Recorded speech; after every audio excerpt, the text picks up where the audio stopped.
What did you think, Mark, when you saw the news that the Pacers had charged the Lakers with tampering? What did you think of when you saw that? I mean, it's hard to tamper, and it's even harder to prove because, I mean, it's not like players aren't aware of everything that's going on, and their agents aren't aware of everything that's going on within different organizations, and their agents know everybody in all the different organizations. So it's really hard to do and hard to prove. But I see where the Pacers are coming from. You know, you just want to make sure that there's nothing that you don't know about or that could have gone wrong. So it's kind of like a hedge just in case, but I doubt anything will come of it. Yeah, I mean, how much do hard feelings come into play when you're an owner or you're in a front office of a team?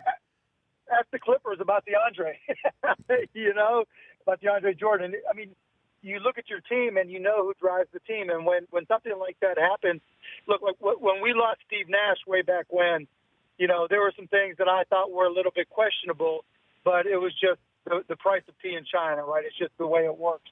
So you do have your feelings hurt. You do get a little bit mad. You do want to immediately react, and try to, create some type of retribution, but usually you calm down. But the Pacers are a great organization. They're really, Kevin Pritchard knows what he's doing. So maybe he has something that we're not aware of. Now, I before you joined on the phone line, I did mention about how you were on the business end, if you will, of a tampering fine from the league back in 2010 for merely answering a question about LeBron in a normal way. Of course, you're going to be interested in somebody of LeBron James's stature. Sure. So what does the league tell folks in your position about what you can say and what you can't say on fronts like this? They're pretty clear, right? But sometimes, like that interview, it just didn't even cross my mind that this would to connect the two when they asked me about it.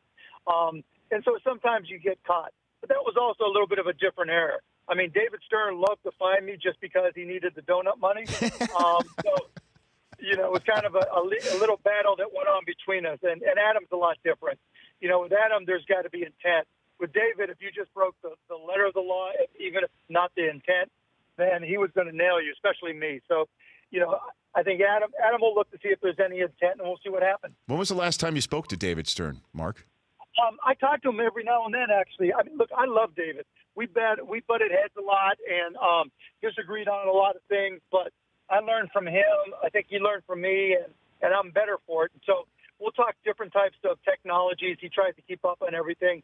He's still really active in investing in young entrepreneurs, which is a passion of mine. And so we'll talk about a lot of cool stuff. The Rich Eisen Show, weekdays at noon Eastern on radio stations across the country and audience.